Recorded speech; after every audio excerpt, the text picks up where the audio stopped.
Hello! Today, as I've promised, our masterclass will be devoted to the edge trimmed like this. We've had a masterclass on cross-like edging already, but these crosses are a little bit different, and I think they are worth your attention.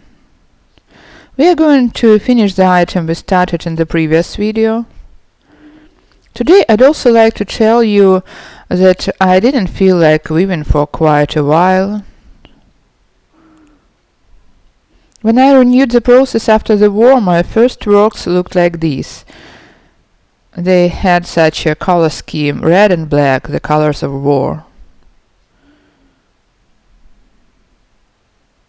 And the patterns have transformed as well.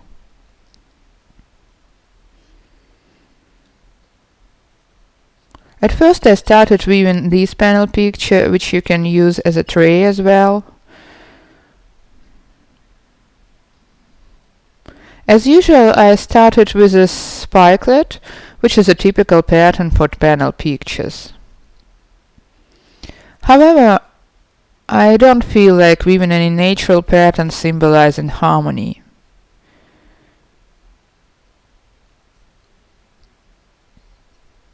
Anyway, it got transformed into some broken patterns and red-black colors. It was the way I felt for the moment. I also created such a panel picture. Instead of smooth lines, I have broken patterns that give you the sense of anxiety. Because what you weave depends on the way you feel. Here I've got lightnings. It's too hard to leave when you have constant air alerts, even at night when you are asleep, but the phone reminds you to hide, 'cause there are missiles coming.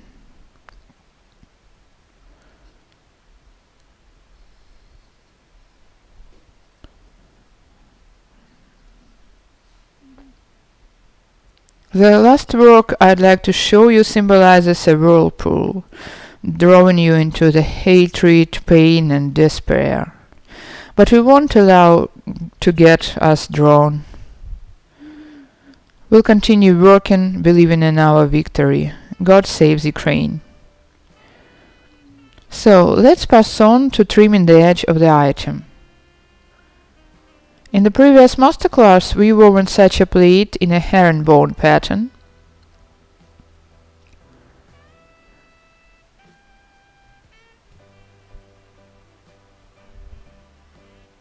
It is the way I've got it.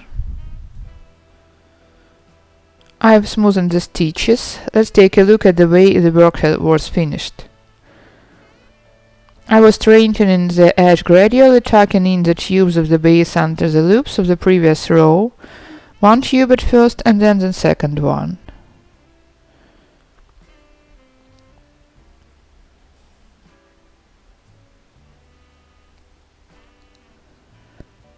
After which I hide the tail of the tube I'm going to trim the edge with under the working loops in the same way.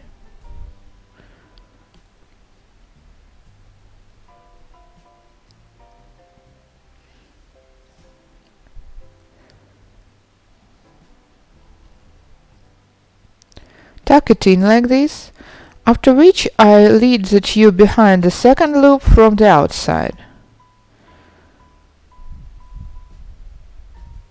Then I wrap it from the top and lead the tube through the previous interval between the loops. Continue. Lead the tube through the next gap from outside, and from the inside you wrap the edge from the top and lead the tube through the previous gap.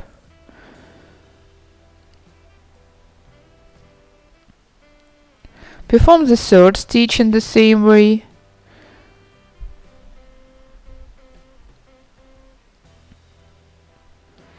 As well as the following ones after tube lengthening. The length allows it. So let's lengthen the tube from the inside. If you dislike repetitions as much as I dislike them,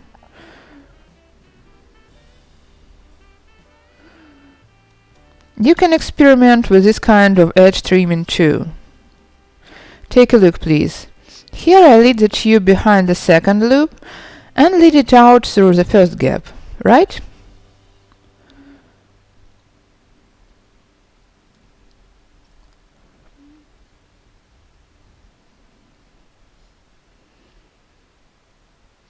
But you can as well try and lead the tube behind the third loop, for example, and lead it out here or there.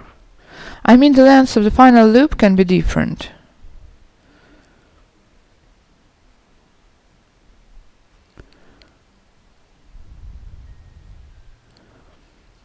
This way you can prolong this braid or cross or whatever you call it.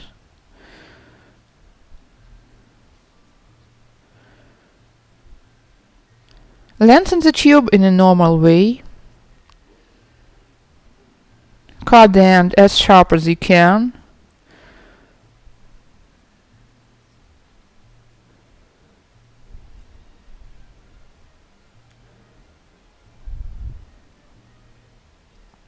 Lead the tube under the very row.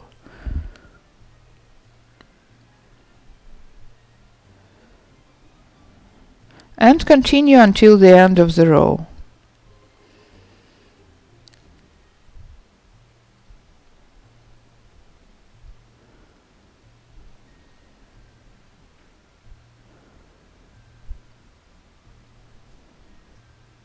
This way.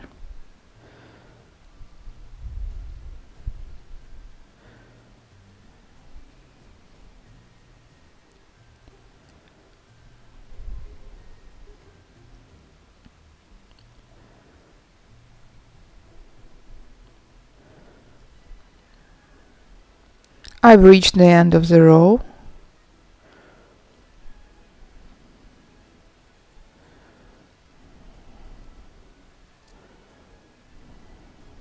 And the final coil.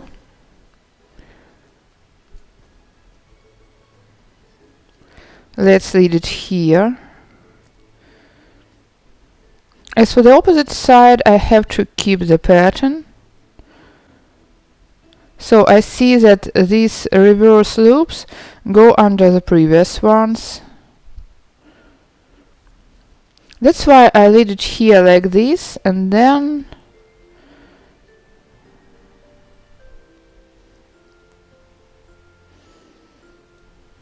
well, this way the pattern will remain unbroken. So let's lead the tube here.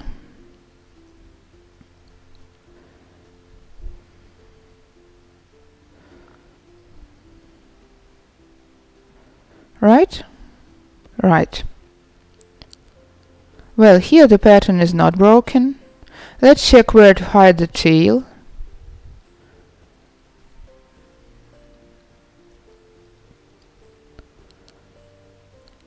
As a rule, I hide it under the loops of the previous row, under one loop or even under two, if the tail is long enough.